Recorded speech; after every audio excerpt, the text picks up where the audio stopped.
this is like the beginning of the new world. Tidal is the future of music. Who's not part of the deal? That's Madonna straddling the table as she signed Tidal's declaration. The service sounds cool, but it's not cheap. Você já ouviu falar do Tidal? Em 2015, o rapper Jay-Z surgiu com uma nova proposta, uma plataforma de streaming que competiria diretamente com o Spotify. Mas é claro que em 2015 o cenário era outro, bem distante do atual.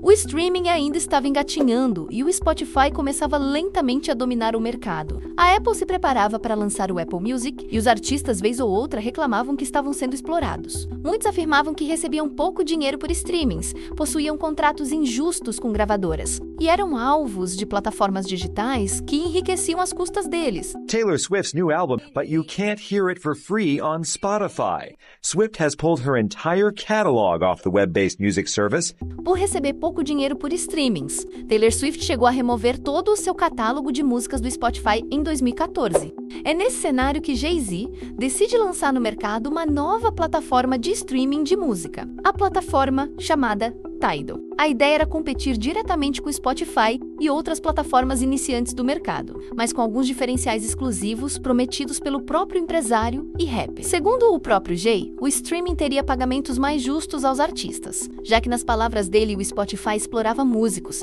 e não pagava uma quantia justa aos profissionais. Let's talk about Tidal. This is your music service. You put together this unbelievable lineup of partners, some of the biggest names in all of music. And how is this different from the other music services? I mean, it's better. Jay-Z reuniu um clube exclusivo de estrelas que, em teoria, seriam sócios da empresa. A campanha de lançamento falava em revolução contra as gravadoras e mais transparência nos royalties de pagamentos. O Tidal prometia lançar álbuns, clipes e conteúdos exclusivos para os assinantes. Ele também possuía uma qualidade na reprodução do som acima da média, algo que era um diferencial entre os outros serviços de streamings até então. I mean, they want people to believe that you don't care about sound and quality. Realmente parecia uma boa ideia, que tinha potencial para gerar grande retorno financeiro e rapidamente ganhar popularidade como aplicativo para o público em geral. Muitos cantores de peso decidiram investir nesse projeto, e quem ficou de fora chegou a ser chamado de louco na época. Entretanto, o que deu errado? Serviços como Spotify, Apple e até YouTube Music são os mais consumidos globalmente hoje em dia. Já o Tidal, a gente mal lembra da existência. O que parecia ser a revolução digital da música acabaria se transformando em um dos maiores fracassos corporativos recentes. Jay-Z vendeu aquilo como um ato que mudaria a história, e os artistas que toparam fazer parte do projeto também caíram nessa. Change the course of history forever today. Oh, meu Deus. No lançamento em 2015, grandes nomes da música assinaram um contrato com a nova plataforma de streaming, que prometia libertar cantores da exploração das gravadoras e das grandes empresas de tecnologia. O evento de inauguração do projeto foi enorme. O momento em que os artistas assinaram um contrato com o Tidal foi transmitido para quem quisesse assistir.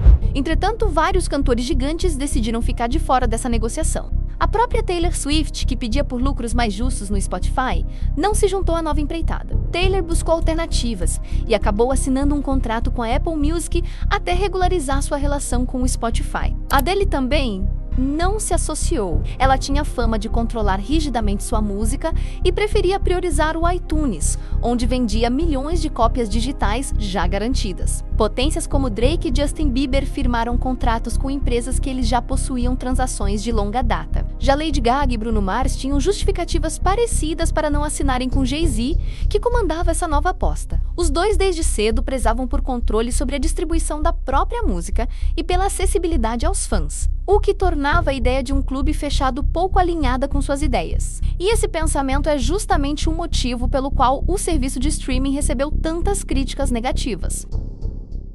Já no dia de estreia da cerimônia transmitida ao vivo, o aplicativo virou piada. Isso porque o evento soou confuso, desconectado da realidade e pouco convincente para o público. Eles afirmavam com todas as letras que a ideia era revolucionária ao extremo. Tidal is the future of music.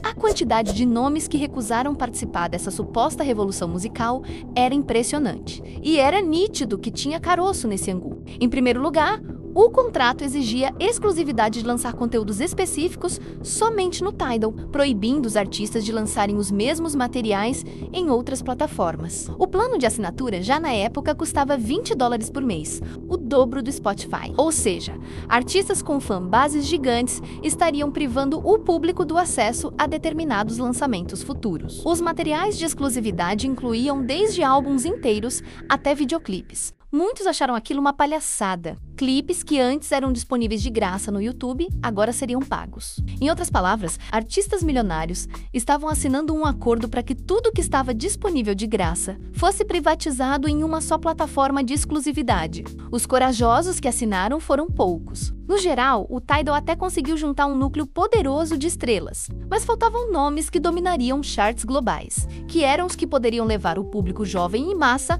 a assinarem um serviço de streaming. O Tidal tinha nomes fortes para lançarem conteúdos exclusivos, mas não tinha os artistas que dominariam as paradas de 2015 em diante.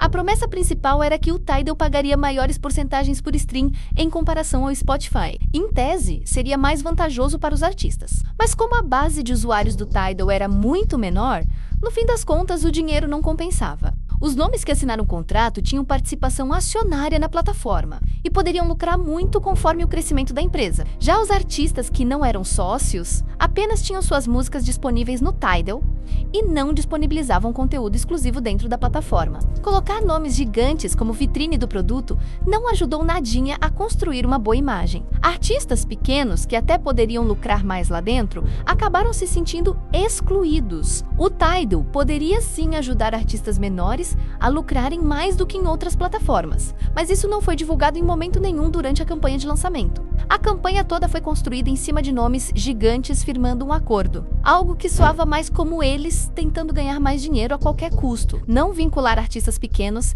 e exibir somente nomes de poder durante a divulgação do Tidal foi praticamente um tiro no pé. A maior promessa era dos álbuns serem lançados de maneira exclusiva na plataforma. Isso até aconteceu, mas o resultado foi o oposto do esperado. Em vez de atrair fãs, incentivava a pirataria. Álbuns exclusivos do Tidal se tornaram alguns dos mais pirateados da década. O caso mais emblemático foi o de Kanye, que jurou que seu álbum nunca jamais estaria em outra plataforma. Mas meses depois, lá estava ele no Spotify e Apple Music. Esse tipo de contradição só fez o Tidal virar ainda mais piada.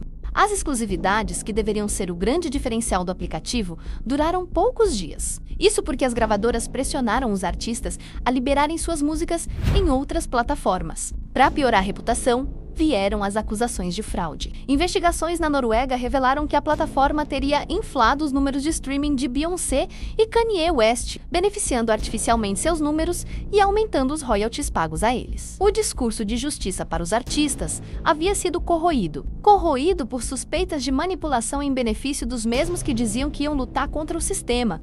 A essa altura, o Tidal nem tinha mais reputação. Pessoas como Madonna e Daft Punk logo pararam de se vincular à empresa.